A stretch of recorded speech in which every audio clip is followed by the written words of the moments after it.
Hi hello வணக்கம் and welcome to ஓஷா நண்பர்களே. இந்த சண்டே ஈஸ்டர் சண்டே ஒரு எல் கிளாசிக்கோ சண்டே எம்ஐ சிஎஸ்கேவை மும்பையில் ஃபேஸ் ஆஃப் பண்ண போகிறாங்க. இது ஒரு எலிமினேஷன் சாம்பர் ரவுண்ட் கேம் அப்படின்னே சொல்லலாம். எம்ஐ சிஎஸ்கே எஸ்ஆர்ஹெச் இவங்க 3 பேரும் ஆன் பேப்பர் ரொம்பவே ஸ்ட்ராங்கான டீம்ஸ். பட் இது வரைக்கும் இந்த சீசனில் அவங்களோட ஃபுல் பொட்டன்ஷியலுக்கு ஃபுல் ஸ்ட்ரென்த்துக்கு அவங்க ஆடவே இல்லை. அதனால் டாப் 4ல் இருக்க வேண்டிய இந்த 3 டீமும் பாட்டம் 4ல் இருக்காங்க. ஸோ இப்போ அடுத்த 2 மேட்சஸை இந்த 3 டீமுமே அவங்களோட அடுத்த 2 மேட்சஸை இவங்கக்குள்ளே தான் ஆடிக்க போகிறாங்க. ஒரு மினி ட்ரை சீரிஸ் மாதிரி ஆட போகிறாங்க. இதில் யார் பெட்டராக பண்ணுறாங்களோ அவங்களுக்கு தான் பெட்டர் சான்சஸ் இருக்கும் பிளேயர்ஸ் போகிறதுக்கு. மீதி 2 டீம்ஸும் மேபி அவுட் ஆஃப் கண்டென்ஷன் போகிறதுக்கு நிறையவே வாய்ப்பு இருக்குது. அதனால தான் இதை நான் ஒரு எலிமினேஷன் சாம்பர் ரவுண்ட் அப்படின்னே சொல்கிறேன். இப்போதைக்கு கரண்ட்லி மும்பை கொஞ்சம் பெட்டர் பொசிஷனில் இருக்காங்க, பாசிட்டிவ் ரன் ரேட்லையும் இருக்காங்க. பட் சிஎஸ்கே அண்ட் எஸ்ஆர்ஹெச் கொஞ்சம் மோசமான நிலைமையில் தான் இருக்காங்க. இதுக்கப்புறம் அவங்க வர அப்கமிங் கேம்ஸில் எக்ஸப்ஷனல் பர்ஃபார்மன்ஸஸ் கொடுத்து நல்ல ரன் ரேட்டில் வின் பண்ணால் மட்டும்தான் அவங்களால பிளே ஆஃப்கான ரேஸில் கண்டெஸ்ட் பண்ண முடியும். இல்லைனா அவங்க அவுட் ஆஃப் கண்டென்ஷன் போகிறதுக்கு நிறையவே வாய்ப்பு இருக்குது. எம்ஐக்கு அவங்களோட எஸ்ஆர்ஹெச்க்கு அகேன்ஸ்டான ஹோம் வின் அவங்களோட சான்சஸை கொஞ்சம் இம்ப்ரூவ் பண்ணியிருக்கு. And at the same time எஸ்ஆர்ஹெச்க்கு அதை ஓசன் பண்ணியிருக்கு. இந்த 3 டீமை நம்ம கம்பேர் பண்ணி பார்த்தோம் அப்படின்னா சிஎஸ்கே தான் கொஞ்சம் பரிதாபமான நிலையில் இருக்காங்க. இப்போ எஸ்ஆர்ஹெச் கூட அவங்களோட அடுத்த அப்கமிங் கேம்ஸில் 3 மேட்ச் ஹோமில் ஹைதராபாத்தில் விளையாட போகிறாங்க, சின்னசாமியில் ஒரு கேம் விளையாட போகிறாங்க, அப்புறம் அகமதாபாத்லையும் ஒரு கேம் விளையாட போகிறாங்க. சப்போஸ் இங்கே அவங்களுக்கு ஃப்ளாட்டான ட்ராக்ஸ் கிடைக்குது அப்படின்னா அவங்களோட பேட்ஸ்மேனால் ஃபயர் பண்ண முடியும். அண்ட் அவங்களால இந்த கேமை வின் பண்ணவும் முடியும். அண்ட் அதே மாதிரி எம்ஐன்னு பார்த்தோம்னா அவங்களும் இப்போ ஆஃப் லேட் கொஞ்சம் நல்ல டீம் ஆடிட்டு வராங்க. கொஞ்சம் ஒரு நல்ல பாண்டிங் தெரியுது, நல்ல கிரிக்கெட் ஆடிட்டு வராங்க, கேம்ஸும் வின் பண்ணியிருக்காங்க. ஸோ அவங்களாலையும் அப்கமிங் கேம்ஸில் கொஞ்சம் வின் பண்ண முடியும். ஆனால் சிஎஸ்கேன்னு பார்த்தோம்னா அவங்களோட அப்கமிங் கேம்ஸ் கொஞ்சம் சேலஞ்சிங்காக தான் இருக்க போகுது. அவங்க ஸ்ட்ரகிள் பண்ணுறதுக்கு நிறையவே வாய்ப்பு இருக்குது. ஸ்டில் அவங்க ஸ்ட்ரகிள் பண்ணிட்டு தான் இருக்காங்க. ஸோ 2010 நடந்த மாதிரி ஏதாவது மிராக்கிள் அண்ட் மேஜிக் நடந்து அடுத்த 7 கேம்ஸில் ஒரு 6 out of 7 கேம்ஸ் வின் பண்ணாங்கன்னா மட்டும்தான், அதுவும் பாசிட்டிவ் ரன் ரேட்டில் இருந்தாங்கன்னா மட்டும்தான் அவங்களால பிளே ஆஃப்ஸ்க்கு அட்வான்ஸ் ஆக முடியும். எம்ஐயும் இப்போ எஸ்ஆர்ஹெச் அண்ட் சிஎஸ்கே மாதிரி சேம் ஸ்பாட்டில் தான் இருந்திருக்க வேண்டியது. பட் லக்கிலி டிசி பண்ண தப்பு அந்த back to back run outs எம்ஐயை காப்பாற்றி அவங்களுக்கு 2 பாயிண்ட்ஸும் வாங்கி கொடுத்துருக்கு. So back to back wins எம்ஐக்கே அது கொஞ்சம் கான்ஃபிடன்ஸை கொடுத்துருக்கும். இப்போ அவங்களுக்கு கொஞ்சம் மொமெண்டமும் கிடச்சிருக்கும். எஸ்ஆர்ஹெச் அண்ட் சிஎஸ்கே அவங்க இதுக்கப்புறம் ஃபைட் பேக் பண்ணி இந்த டோர்னமெண்ட்டில் சர்வ் பண்ணுவாங்களா? ஏப்ரல் 25க்கு அப்புறம் இந்த 3 டீமில் யார் பிளே ஆஃப் கண்டென்ஷனில் அலைவாக இருக்க போகிறாங்க, யார் இந்த எலிமினேஷன் சாம்பர் ரவுண்டில் பெட்டராக பர்ஃபார்ம் பண்ணி மேலே போக போகிறாங்க, எந்த team out of competition out of the tournament போக போகிறாங்க அப்படின்றத பார்ப்போம். சிஎஸ்கே ஒரு வழியாக 5 பேக் டு பேக் லாஸஸ்க்கு அப்புறம் எப்படியோ போன கேம் எல்எஸ்ஜி அகேன்ஸ்டாக வின் பண்ணிட்டாங்க. சிஎஸ்கே இது வரைக்கும் தோனி லீட் பண்ணப்போ மட்டும்தான் எல்எஸ்ஜி அகேன்ஸ்டாக மேட்சஸ் வின் பண்ணியிருக்காங்க. ஜடேஜா லீட் பண்ணப்பவும் அவங்களால வின் பண்ண முடியல, ருத்ராஜ் கெய்க்வாட் லீட் பண்ணப்பவும் அவங்களால வின் பண்ண முடியல. தோனியோட லீடர்ஷிப்பில் 2 கேம் வின் பண்ணியிருக்காங்க. 3 கேம் வின் பண்ணியிருக்க வேண்டியது, பட் அது ரெயினால் வாஷ் அவுட் ஆயிடுச்சு.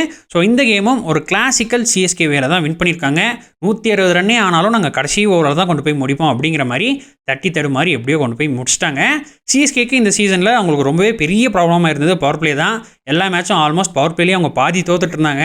பவுலிங்லேயும் நிறைய ரன்ஸ் லீக் பண்ணிட்டு இருந்தாங்க, கேச்சஸ் ட்ராப் பண்ணிட்டு இருந்தாங்க, பேட்டிங்லேயும் ரன்ஸ் அடிக்காமல் ரொம்ப ஸ்ட்ரகிள் பண்ணிட்டு இருந்தாங்க. பட் இந்த மேட்ச்சில் அவங்களோட அந்த ப்ராப்ளம் எல்லாத்தையும் ஓரளவுக்கு சால்வ் பண்ணி ரெக்டிஃபை பண்ணி எப்படியும் இந்த கேமை வின் பண்ணிட்டாங்க. பிச்சும் கொஞ்சம் 2 பேஸ்டாக இருந்தது, அவங்களுக்கு ரொம்ப ஹெல்ப்ஃபுல்லாக இருந்தது. சிஎஸ்கேட பவுலர்ஸ் நல்ல லைன் எண்ணத்தில் போட்டாங்க. எல்எஸ்சியை 166க்கு ரெஸ்ட்ரிக்ட் பண்ணாங்க. தென் அதுக்கப்புறம் சேசிங்லேயும் பவர் பிளேயர் ரொம்ப நல்லா ஸ்டார்ட் பண்ணாங்க. 11 வருஷங்க அப்புறம் சிஎஸ்கே ஒரு நல்ல விஷயம் பண்ணியிருக்காங்க. யங்ஸ்டர்ஸை நம்பி அவங்களுக்கு வாய்ப்பு கொடுத்துருக்காங்க. ஷேக் ரஷீதும் அவருக்கு கிடைச்ச வாய்ப்பை இங்கே ரொம்பவே நல்லா யூஸ் பண்ணியிருக்காரு. நல்ல இன்டென்ட்டோட பாசிட்டிவாக வந்து கான்ஃபிடன்ஸாக ஆடினாரு. ரன் ஸ்கோரிங் ஆப்பர்ச்சுனிட்டிஸை பார்த்து பாலோட மெரிட்க்கு ஏற்ற மாதிரி ஆடினாரு. இன்டென்ட் அப்படிங்கிறது எல்லா பாலும் 6 அடிக்கணும்னு பார்க்கறது கிடையாது. கேப்பில் தட்டி விட்டு பவுண்டரிஸ் அடிச்சு பவர் பிளேயில் 60 ரன் கொண்டு வந்தாலே போதும். அதுக்கு நம்ம என்ன பண்ணணும்னு பார்த்தாலே போதும். அதுவே ஒரு நல்ல இன்டென்ட் தான் அப்படிங்கிற மாதிரி நிறைய பேருக்கு மூஞ்சில் அடிக்கிற மாதிரி ஒரு இன்னிங்ஸ் ஆடி கொடுத்துட்டு போயிருக்காரு. அவரும் ரொம்ப பர்ஃபெக்டாக ஆடினார் அப்படின்லாம் நான் சொல்ல மாட்டேன். அவரும் கொஞ்சம் ரிஸ்கியாக தான் ஆடினார். நிறைய பால் ஏரில் போச்சு, ஒரு சில பால் எட்ஜை கூட பவுண்டரிஸ் போச்சு. இங்கே இந்த மேட்ச்லேயும் போல்ட் அதே மாதிரி லைனில் தான் போடுவார். அந்த ஸ்டம்ப் லைன்ஸில் ஸ்விங் பேக் பண்ணி பேட்ஸ்க்கு எடுத்துகிட்டு வர பார்ப்பார். அந்த மாதிரி டெலிவரிஸில் இவர் கொஞ்சம் கேர்ஃபுல்லாக இருக்கணும். அதை இவர் பார்த்து ஆடிட்டார், கரெக்டாக ஆடிட்டார்னா அவருக்கும் சிஎஸ்கேக்கும் அப்கமிங் கேம்ஸில் ரொம்பவே நல்லது. ஈவன் ஆஃப்டர் பவர் பிளேயில் ஒரு நல்ல ஸ்டார்ட் கிடச்சிருச்சு. பவர் பிளேலேயே 59 ரன்ஸ் வந்துட்டாங்க. நெக்ஸ்ட்டு 14 ஓவர்ஸில் 100 ரன்ஸ் தான் தேவை. அப்படின்னாலும் அதையும் முட்டி மோதி உருண்டு பிறண்டு எப்படியோ கடைசி ஓவரில் தட்டி தடுமாறி வந்து சேர்ந்துட்டாங்க, சேஸ் பண்ணிட்டாங்க. அகெயின் மிடில் ஆர்லையும் அவங்களோட பேட்டிங் ஸ்ட்ரகிள் பண்ணிட்டு தான் இருக்காங்க. தோனி இந்த கேமில் 15th ஓவரில் வந்த உடனே ஒரு சில பவுண்டரிஸ் அடித்தார். அது சிஎஸ்கே மேலே அந்த ப்ரெஷரை கொஞ்சம் ரிலீஸ் பண்ணி அவங்க சேஸ் பண்ணுறதுக்கு ரொம்ப ஹெல்ப்ஃபுல்லாக இருந்தது.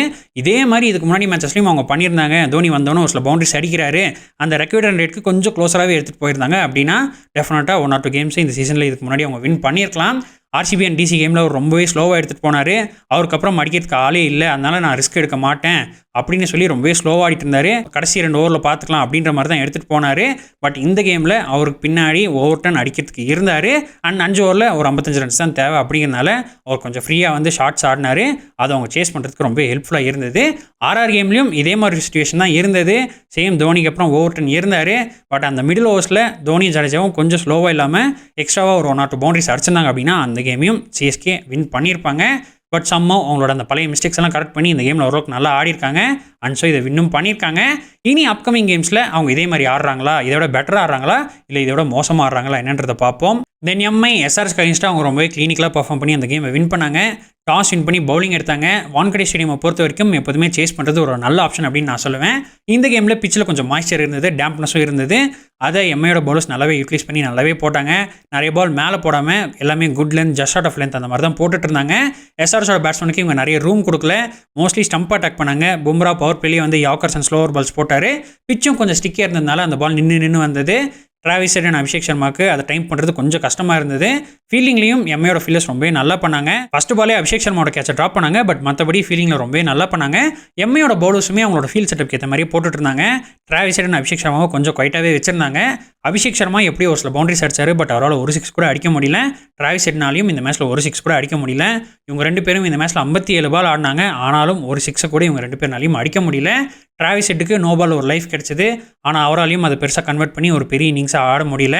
தென் இஷன் கிஷன் அவரோட ஸ்ட்ரகிளும் கண்டினியூ ஆகிக்கிட்டே இருக்குது. அவர் அந்த ஃபஸ்ட் மேட்ச்சில் செஞ்சுரி அடிச்சதுக்கப்புறம் அவரோட பேட்லேருந்து பெரிய கான்ட்ரிபியூஷன்ஸ் வரல. அவர் எந்த மேட்ச்லையும் பெருசாக ஆடி கொடுக்கல.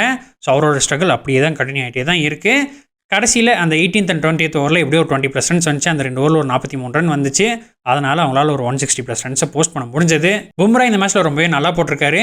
அவர் நம்ம T20 வேர்ல்ட் கப்பில் பார்த்த மாதிரியோ இல்லை பார்டர் கவாஸ்கர் ட்ராஃபியில் பார்த்த மாதிரியோ அந்த அளவுக்கு அவர் ரொம்ப நல்லா போடலை அப்படின்னாலும் ஸ்டில் அவர் இன்ஜுரியிலேருந்து கம்பேக் கொடுத்த அந்த ஃபஸ்ட் மேட்ச்க்கும் இப்போ கம்பேர் பண்ணோன்னா ரொம்பவே நல்லா இம்ப்ரூவ் ஆயிருக்காரு. அவரோட பழைய மோட்டத்தை கொஞ்சம் கொஞ்சமாக கெயின் பண்ணிட்டு இருக்காரு. தென் வில் ஜாக்ஸ் இங்கே ஒரு எக்ஸப்ஷனல் ஸ்பெல்ல போட்டிருக்காரு.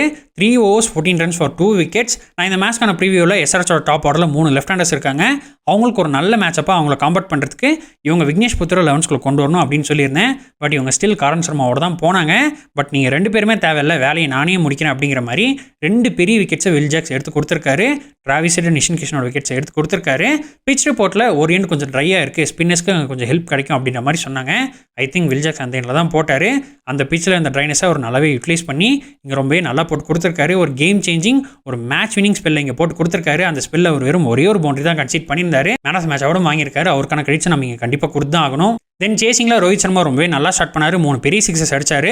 பட் அதை பெருசாக கன்வெர்ட் பண்ணி அவரால் இங்கேயும் எடுத்துகிட்டு போக முடியல. டிராவிஸ் ஹெட் கிட்ட கேட்ச் கொடுத்து அவுட் ஆகிட்டு போனார். ரீல்ஸில் வர மாதிரியே இங்கேயும் அவங்களோட அந்த மெய்யழகன் அத்தான் ப்ரொமான்ஸ் இங்கேயும் கண்டினியூ ஆயிருக்கு. ரோஹித் சர்மாவை பொறுத்த வரைக்கும் இந்த ஐபிஎல் சீசன் ஒரு வெக்கேஷன் மாதிரி தான் இருந்திருக்கு. சின்ன வயசில் நமக்கு சம்மர் ஹாலிடேஸ்லாம் வந்துச்சுன்னா நம்ம மணிக்கணக்காக கிரிக்கெட் விளாடுவோம். அதே காலேஜ் போய்ட்டோம் இல்லை ஒர்க்குக்கு போய்ட்டோம் அப்படின்னா நமக்கு அந்த மாதிரி டைம்லாம் கிடைக்காது. எப்போவாது லீவ் கிடைக்கும். அப்போ நம்ம ஃப்ரெண்ட்ஸ் கூட உட்காந்து ஜாலியாக பேசிகிட்டு இருப்போம். அப்போ நம்ம முன்னாடி யாராவது சின்ன பசங்க விளாண்டுருந்தா பேட்டு குறா நான் ஒரு ஓவர் விளாட்றேன் அப்படிங்கிற மாதிரி கேட்டு வாங்கி விளாடுவோம். அந்த மாதிரி தான் ரோஹித்தோட கதையும் இந்த ஐபிஎல்ல சோஃபார் இருந்திருக்கு. அவரை ஃபீல்டிங்க்கும் எடுத்துக்க மாட்டேன்றாங்க. 2-3 ஓவர் தான் பேட்டிங் ஆடுறாரு. அதுக்கப்புறம் டக் அவுட்டில் உட்காந்துக்கிட்டு கோச்சஸ் கிட்டே டீம்மேட்ஸ் கிட்டே மேட்சை பற்றி பேசிக்கிட்டு அப்படியே போயிடுறாரு. இதை நான் அவர் கிரிட்டிசைஸ் பண்ணணும், அவரோட எபிலிட்டி அண்ட் ஃபார்மை கிரிட்டிசைஸ் பண்ணணும் அப்படின்றதுக்காக சொல்கிறது கிடையாது.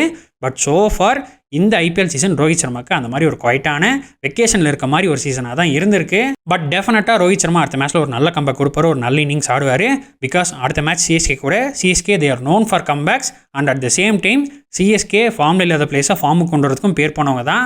ரோஹித் சர்மா இப்போ தான் கொஞ்சம் கொஞ்சமாக ஒவ்வொரு மேட்ச்க்கும் இம்ப்ரூவ் ஆகிட்டு வராரு. ஸோ சிஎஸ்கே கூட கண்டிப்பாக ஒரு பெரிய இன்னிங்ஸ், பெரிய நாக்கு இங்கே ஆடி கொடுப்பாரு, அதில் சந்தேகமே இல்லை. தென் ரீன் ரிக்கல்டன், வில் ஜாக்ஸ், கை இவங்க எல்லாருமே எஸ்ஆர்எஸோட பால்ஸ் அட்டாக் பண்ணிக்கிட்டே இருந்தாங்க. என்னதான் ஒரு பக்கம் விக்கெட்ஸ் போயிட்டு இருந்தாலும் இவங்க கண்டினியூஸாக அட்டாக் பண்ணிக்கிட்டே இருந்தாங்க. எஸ்ஆர்எச் ஒரு நல்ல விஷயத்தை பண்ணாங்க. ராகுல் சகரை இம்பாக்ட் பிளேயராக கொண்டு வந்தாங்க.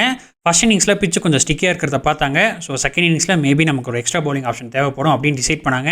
அதுக்கேற்ற மாதிரியே அபினவ் மனோகரை ஃபர்ஸ்ட் இன்னிங்ஸில் ஹோல்ட் பண்ணிவிட்டு செகண்ட் இன்னிங்ஸில் பவர் பிளேயில் முகமது ஷமி 3 overs போட்டதுக்கப்புறம் ராகுல் சகர் இம்பாக்ட் பிளேயராக கொண்டு வந்தாங்க. அது நிஜமாவே ஒரு நல்ல மூவ், நல்ல டிசிஷன்.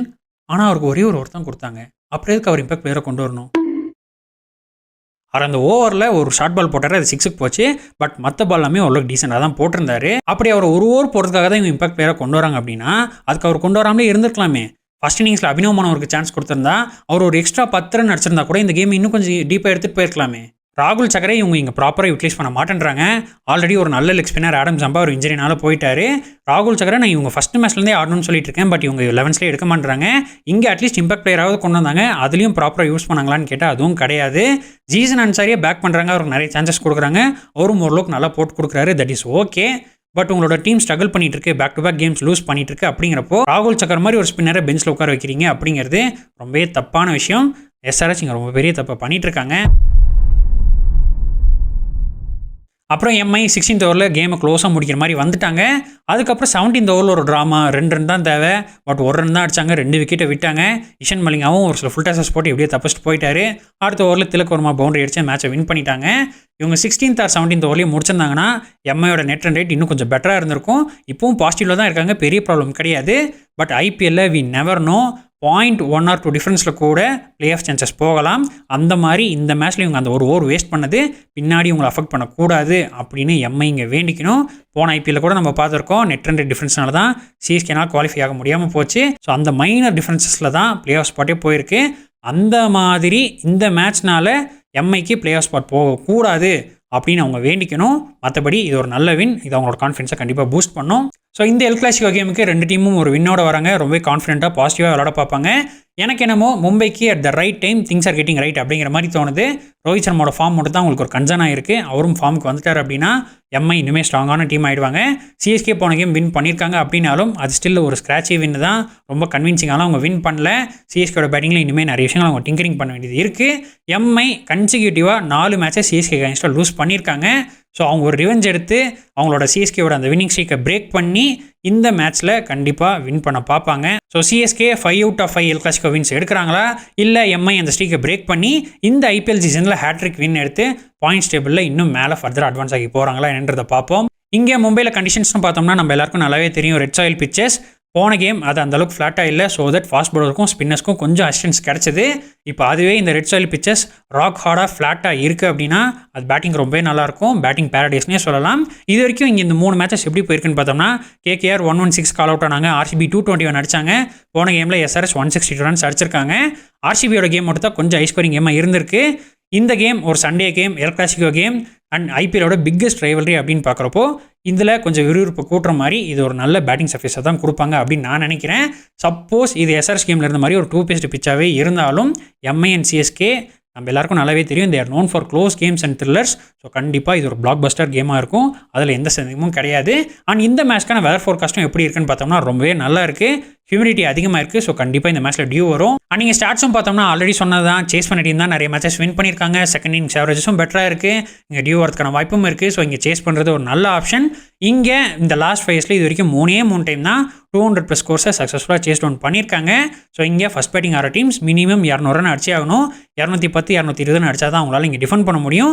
போன வருஷத்துலேருந்து இங்கே 4 டைம் 200+ டோட்டல்ஸ் ஃபஸ்ட் இன்னிங்ஸில் வந்திருக்கு. அண்ட் அந்த 4 டைமுமே ஃபஸ்ட் பேட்டிங் பண்ண டீம்ஸ் தான் அவங்களோட டோட்டலாக டிஃபெண்ட் பண்ணி வின் பண்ணியிருக்காங்க. ஸோ இங்கே மினிமம் 200 ரன் ஃபஸ்ட் பேட்டிங் பண்ணுற டீம் அடிச்சே ஆகணும். அதே ஃபஸ்ட்டு bowling போகிற டீம்ஸ் ஒரு 170 180 ரெஸ்ட்ரிக்ட் பண்ணிட்டாங்கன்னா செகண்ட் இன்னிங்ஸில் டியூ வரும். ஸோ ஈஸியாக இங்கே சேஸ் பண்ண முடியும்.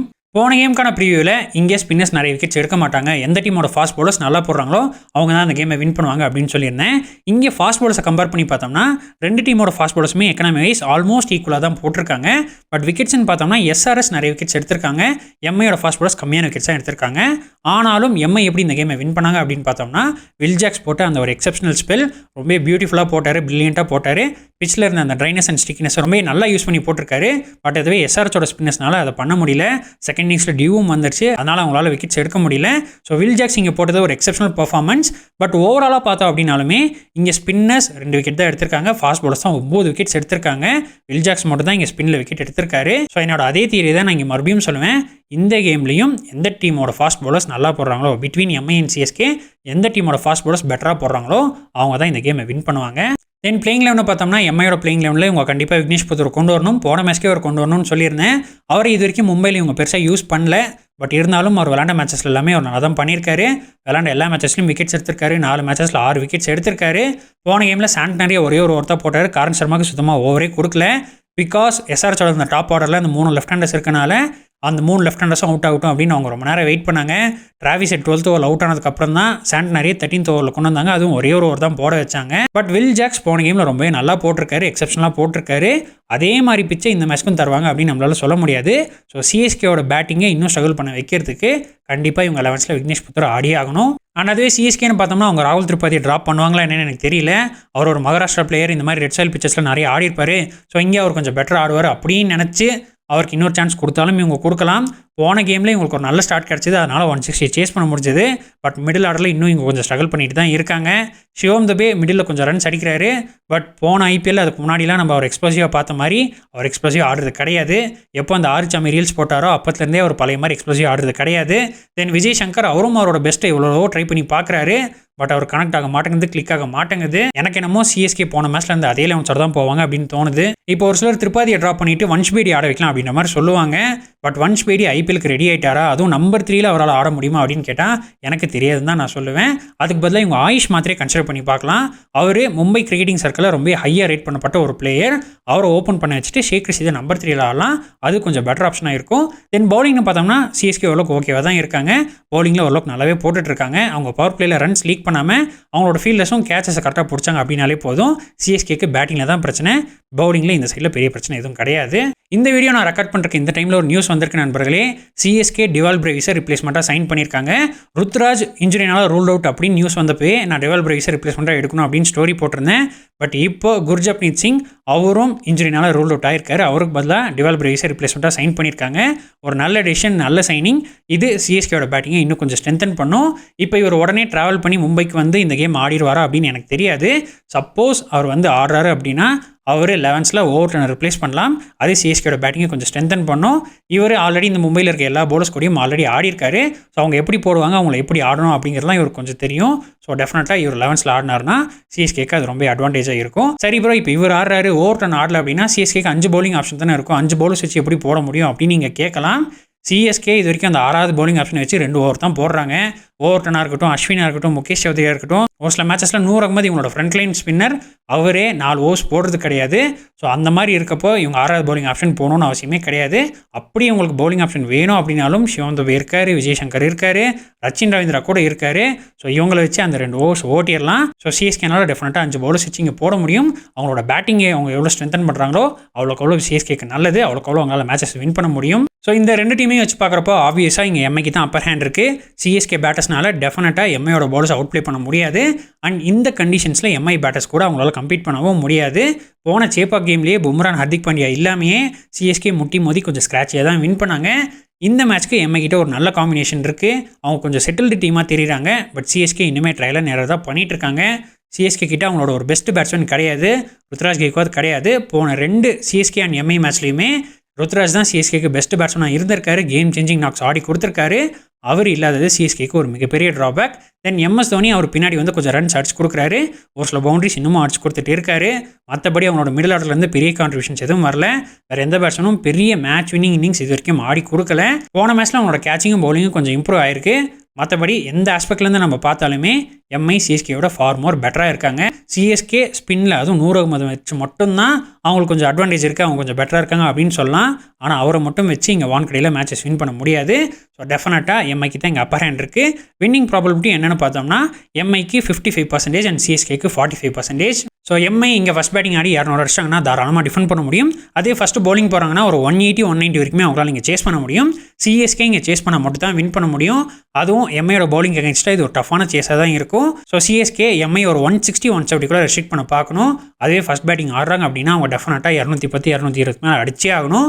அதுவும் எம்ஐயோட பவுலிங்க்கு அகேன்ஸ்டாக இவங்களால அடிக்க முடியுமா அப்படின்னு கேட்டால் அது கொஞ்சம் கஷ்டமான டாஸ்க் தான். ஸோ இந்த மேட்ச்சில் என்ன பண்ணுறாங்க அப்படின்றத பார்ப்போம். ஸோ நான் முன்னாடியே சொன்ன மாதிரி சிஎஸ்கே இந்த மேட்ச்சில் 5 out of 5 L Clasico wins எடுத்து இந்த எலிமினேஷன் சாம்பர் மேட்சையும் வின் பண்ணி பிளே ஆஃப்ஸ்க்கான கண்டென்ஷனில் ஸ்டில் அலைவாக இருக்காங்களா, இல்லை எம்ஐ ஹேட்ரிக் வின்ஸ் எடுத்து பாயிண்ட்ஸ் டேபிள் அட்வான்ஸ் ஆகி சிஎஸ்கேவை இன்னும் பாட்டம் ஆஃப் த டேபிளில் ஃபர்தராக சிங்க் பண்ணுறாங்களா என்னன்றதை பார்ப்போம். அண்ட் இதோட இந்த வீடியோ நான் முடிச்சுக்கிறேன் நண்பர்களே. இந்த வீடியோ பற்றின உங்களோட கருத்துக்கள், இந்த மேட்ச்க்கான உங்களோட ப்ரிடிக்ஷன்ஸ் எல்லாத்தையுமே மறக்காமல் கமெண்ட்ஸில் சொல்லுங்கள். மீண்டும் அடுத்த வீடியோவில் சந்திப்போம். அதுவரை நான் உங்கள் கேகே, இது உங்கள் கிரிக்கெட் குமார்.